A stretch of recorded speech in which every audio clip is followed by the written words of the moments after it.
নমস্কার, কেমন আছেন সবাই? আমার প্রতিদিনের রোজ নামছে আপনাদের সবাইকে স্বাগত জানাই। গতকাল রাত্রিবেলায় বাড়িতে এসেছি আর একদিন একটু ঝটিকা সফরে।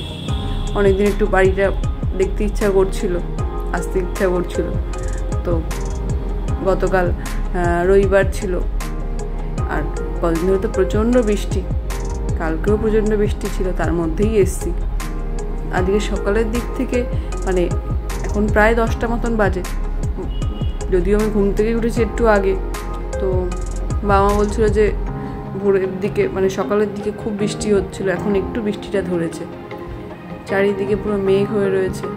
আর এখানে ছাদটার ওপর মায়ের ছোট্ট বাগান,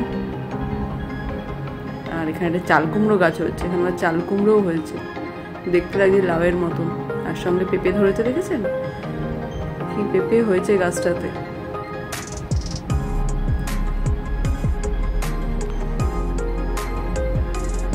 অনেকগুলো চাল কুমড়ো হলো। মা বললো যে এই চাল কুমড়ো গাছটা বসাইনি, এমনিই হয়েছে, কিন্তু প্রায় নাকি 30-35টা চাল কুমড়ো হয়ে গেছে। মা এখানে সকালবেলায় কলার বড়া করতে লেগেছে।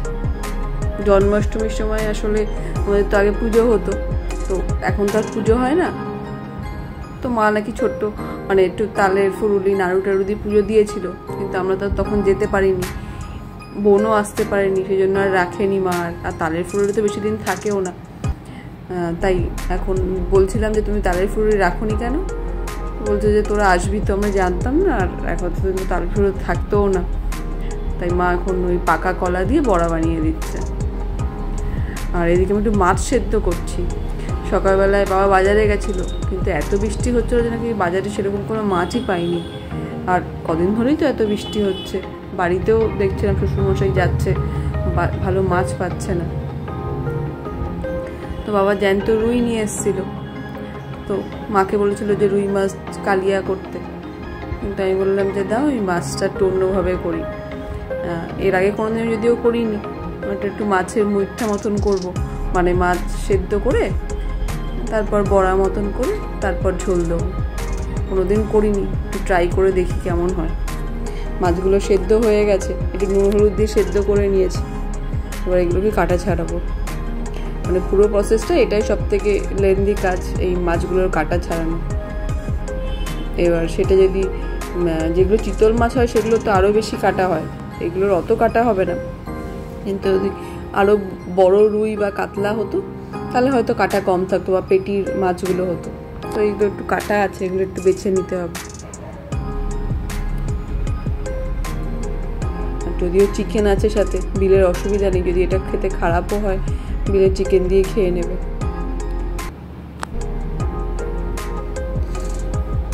মাছগুলো কাটা ছাড়িয়ে নিয়েছি, অনেকটা ছাড়িয়েছি, কিন্তু হাতে এখনও কিছু পড়ছে ছোট ছোট। যতগুলো পড়ছে একটু সরিয়ে নিচ্ছি। কতটা কিছু পুরো ছাড়াতে পারবো কিনা আমি জানি না, যে একদম কাটা থাকবে কিনা। ওই চেষ্টা করবো না থাকারই। এখনো হাতে পড়ছে, মাখতে গিয়েও বুঝতে পারছি।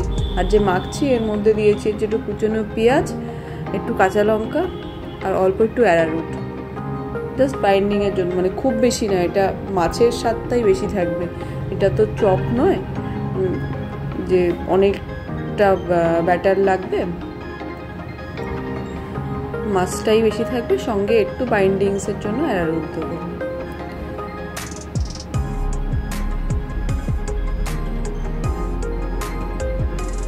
কড়াইতে ভাজতে দিয়ে দিচ্ছি। একটু লম্বা লম্বা করলাম, এগুলো গোল গোল চ্যাপটা করলেও হতো, গোল গোল করলেও হতো বা চ্যাপটা করলেও হতো। দেখলাম লম্বা করে দেখি, কারণ আসলে তো মুইঠা মনে হয় লম্বা লম্বাগুলোই হয়। আমি যদিও কোনো সময় খাইনি চিতল মাছের মুইঠা।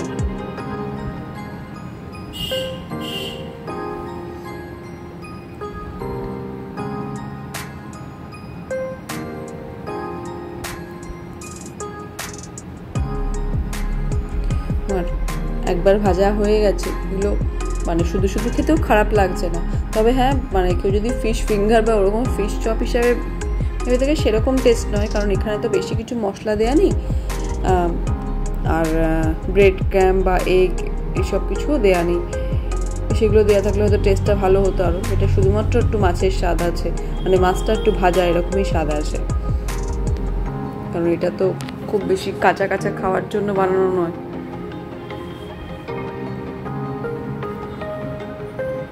আজকে আবার বিকেলবেলায় যাবো একটু বোনের বাড়িতে। ওর বাড়িতে তো সেরকমভাবে যাওয়াই হয়নি, অনেকদিন ধরে বলছিল, আমাদেরও ইচ্ছা ছিল অনেকদিন ধরে যাওয়ার, কিন্তু সেরকমভাবে সুযোগ হচ্ছিল না। আর কালকে যেহেতু বিশ্বকর্মা পুজো আছে, মানে আজকেও ছুটি ছিল বিলেদের স্কুল, কালকেও ছুটি আছে বিশ্বকর্মা পুজোর জন্য, সেহেতু আজকে বিকেলবেলায় যাবো। বিকেলবেলায় ওদের বাড়ি থেকে ঘুরে বাড়ি চলে যাব। তারপর কালকে তো ছুটি আছে, যদিও আমাদের দোকানে ভ্যান ট্যানগুলো আছে, এগুলো একটু পুজো করবে যারা ভ্যান ম্যান আছে।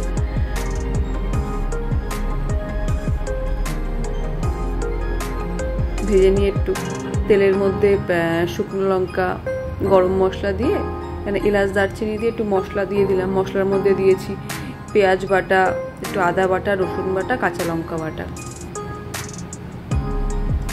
আর নুন হলুদ যেরকম যা দিই, আর একটু কাশ্মীরি লঙ্কার গুঁড়ো দিয়েছি। তেলটা প্রায় ছেড়েই এসছে, এবার জল দিয়ে দেবো।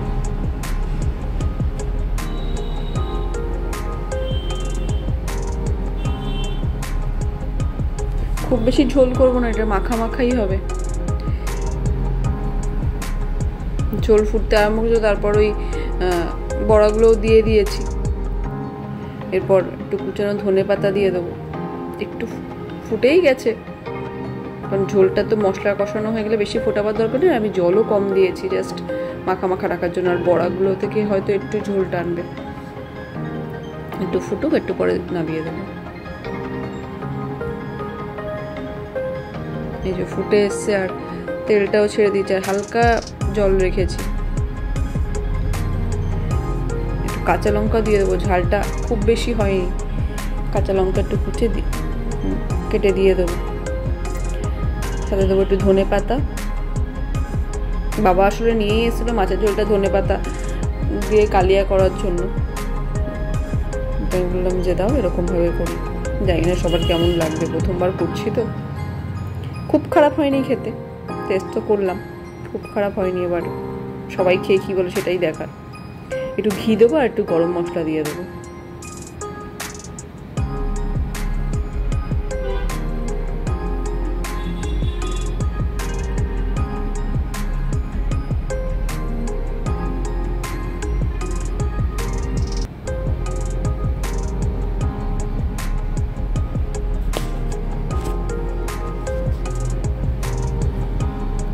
একটু মিশিয়ে ঢাকা দিয়ে দেবো। আর ফোটাবো না, কারণ ঝোলটা একদম ঠিকঠাক হয়ে গেছে। এরপর বেশি ফোটালে আর ভাত দিয়ে খাওয়ার মতন থাকবে না, যেহেতু আমরা একটা ভাত দিয়ে খাবো।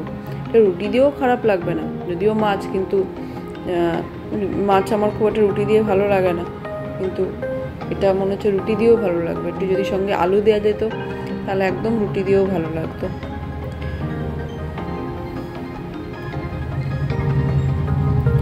খাওয়া দাওয়া হয়ে গেছে, আমি রেডি হয়ে গেছি।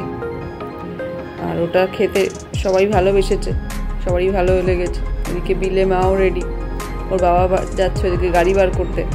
বাবা মাও যাবে আমাদের সাথে। বাবা মা আবার আসার সময় নেবে যাবে মধ্যমগ্রাম।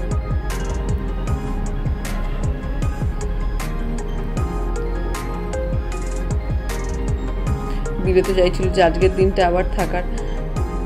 বাবাকে বলছে একটু সরে যাও, আমি একটুখানি আম্মার সাথে ফটো তুলে নিই, তারপর তোমার সাথে তুলবো। কিন্তু কালকে থাকলে হবে না, কারণ এক তো বাবার কাজ তো রয়েইছে, তার উপর হচ্ছে কালকে বিশ্বকর্মা পুজো আছে। চলেই এসেছি বোনের বাড়ির কাছে। চারিদিকেই বিশ্বকর্মা পুজো ছোটোখাটো প্যান্ডেল হচ্ছে, কিন্তু অন্যবার যে উৎসব একটা আমেজ থাকে, এবার সেটা একদমই দেখা যাচ্ছে না। না মাঝে কোথাও মাইক, না আছে কোথাও হই হুল্লো। পুজো করতে হয়, করছে।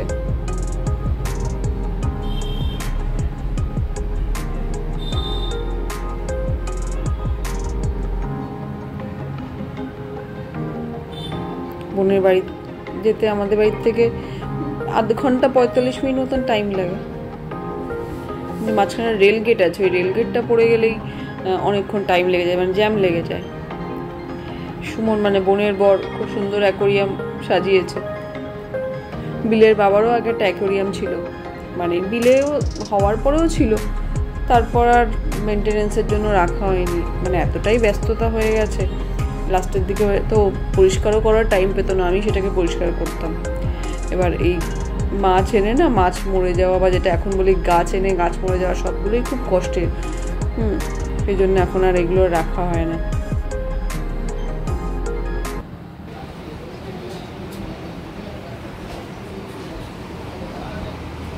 চ এবার বাড়িতে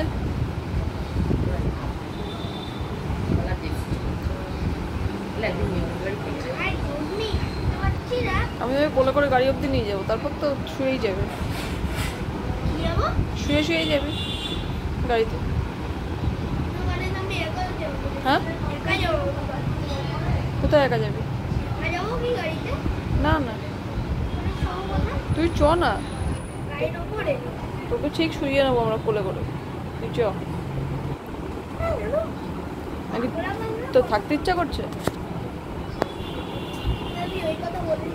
তাহলে কি কথা বলছিস? জিজ্ঞেস করছিস, তাহলে তোর অসুবিধাটা কি?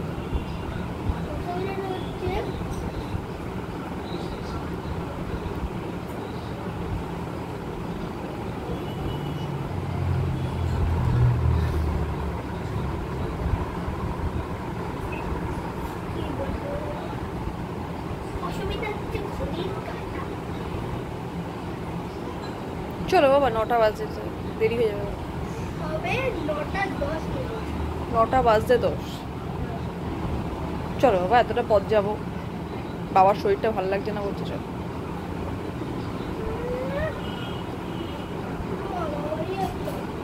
উঠে পড়, উঠে পড়, আবার পরে আসো।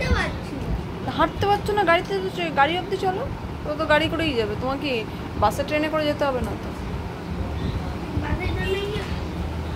মানে ওখানে গিয়ে তোমার কি বাসের জন্য একটা জায়গায় যেতে হয়, ট্রেনে উঠতে হয়, নামতে হবে, এরকম তো কিছু করতে হবে? গাড়ি করে এখান থেকে উঠবে, আবার বাড়িতে গিয়ে নামবে, এই তো ব্যাপার।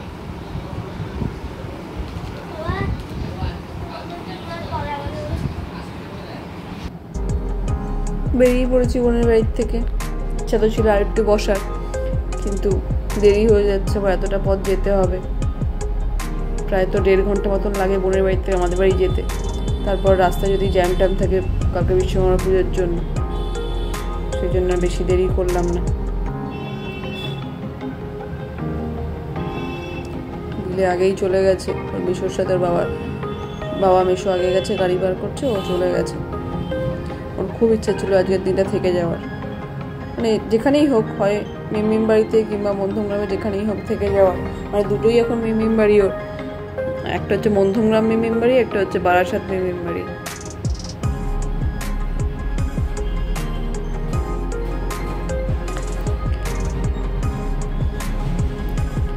প্রায় ডাক বাংলোর কাছে চলে এসেছি, আর এখানে দেখছি অভূতপূর্ব দৃশ্য, একটা মানব বন্ধন তৈরি হয়েছে। আমরা সবাই তো জানি যে আরজি করে কি হয়েছে, সেটার জন্যই এই প্রতিবাদ। মনে হয় চাপাডালি থেকে শুরু হয়েছে, কিন্তু আমরা তো কলোনি মোড় দিক থেকে এসেছি, ওটা তো দেখতে পাইনি, আমরা ডাক বাংলো থেকে দেখছি। আর পুরো রাস্তাটা জুড়ে রয়েছে এটা। এখন মধ্যমগ্রামের কাছে চলে এসেছি, বাবা মার নামবে মধ্যমগ্রামে, কিন্তু নামার কোনো জায়গা পাচ্ছে না, পুরোটাতেই সবাই দাঁড়িয়ে আছে এরকম হাতে হাত দিয়ে, যে নামতেও পারছে না। দেখে গায়ে কাটাও দিচ্ছে যে সত্যি আমরা এরকমভাবেও প্রতিবাদ করতে পারি।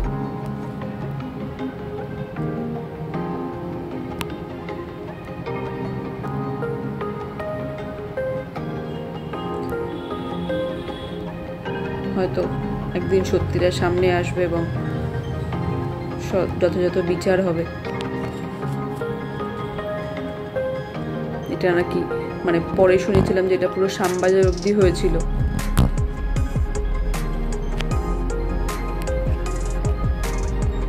এখানটা একটু ফাঁকা আছে, চৌমাথাটা যদিও 1-2 মিনিট হয়ে গেছে পেরিয়ে এসছি, বা আমাকে এখানে নামিয়ে দিই। আর আর এটা পুরো রাস্তার দুপাশেই হয়েছে, মানে এই পাশেও হয়েছে, মানে আমরা যেদিকে যাচ্ছি সেদিকেও হয়েছে, উল্টো দিকেও হয়েছে। আমরা তো শুধু একটা দিক দেখতে পাচ্ছি, ওদিকটা তো দেখাতে পাচ্ছি না, কিন্তু ওদিকটা যদি দেখাতে পারতাম দেখতেন, মানে পুরো রাস্তাটা জুড়ে রাস্তার দুপাশেই হয়েছে এটা।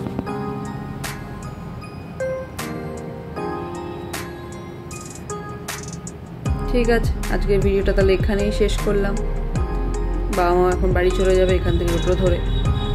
আর পুরো রাস্তার পরিস্থিতিটা দেখে খুব ভালো লাগলো, খুব গর্ব অনুভব হলো। ভিডিওটি কেমন লাগলো কমেন্ট করে জানাবেন। যদি ভালো লেগে থাকে এটা লাইক করে দেবেন। সুস্থ থাকবেন, সাবধানে থাকবেন। দেখা হচ্ছে পরের একটা ভিডিওতে।